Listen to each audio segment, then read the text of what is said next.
Okay, so it's late night, so it's a bit of story time now, a bit of anecdote.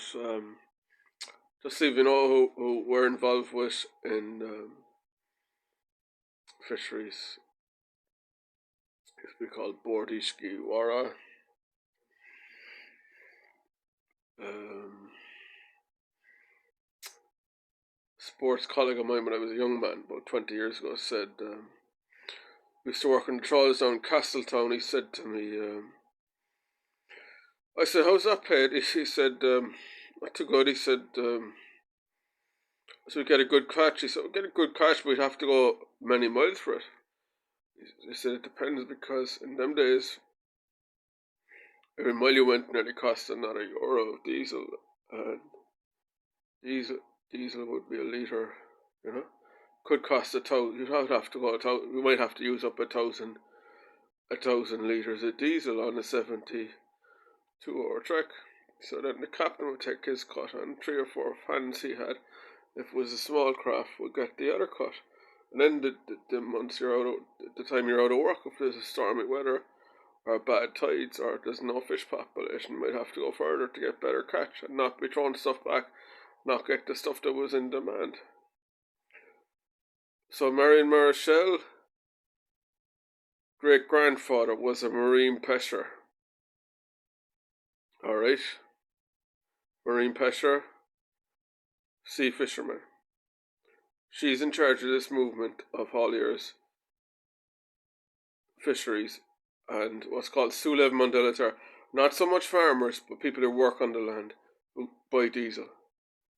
No, I went up, it's an anecdote, I went up last November, October, up the Horgan Wharf as the main port in Cork and took a photograph of a ship called the Boulder. It's a red and white ship, and the captain was up on the bridge radio just as I took it. I got that, I don't know how many DPIs and a Sony CyberShot Carl's Eyes. I had it shared on my private account. I have it on my USB key, it's on my laptop as well. That picture, that man is a true American because you don't know how far his guys, you know what I mean, went across the Atlantic on a lot less sophisticated craft 200 years ago. Because also, North American Francophone, he is also North America, it's not Quebec. He's from Boulder. He's on the Boulder. This guy, if we had a no-fly zone, there's a no-fly zone over Russia, it's Europe who benefits. If there was a no-fly zone over the Atlantic, it's America would benefit. The people would only come once with good messages across the sea, the way his great-great-grandfather went across and gave him the sang-froid to come across the sea. That man now, the captain of the Boulder. Marion's great-grandfather, marine pêcheur. Now you know exactly what this is really about. Because as a motto, the meek inherit the land of the seven seas be left to the brave. But there's another people on the seas that aren't the naval service or the US Navy, and they're people who are making crossings. Do you know, down in the Antarctic, all the fish circle in an anti-clockwise direction. All the fish spawn, and they go up around the oceans from there.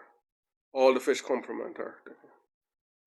Fishermen do not have any bad karma from this fish population. Fish population is the oldest way of feeding yourself. Right back to biblical times.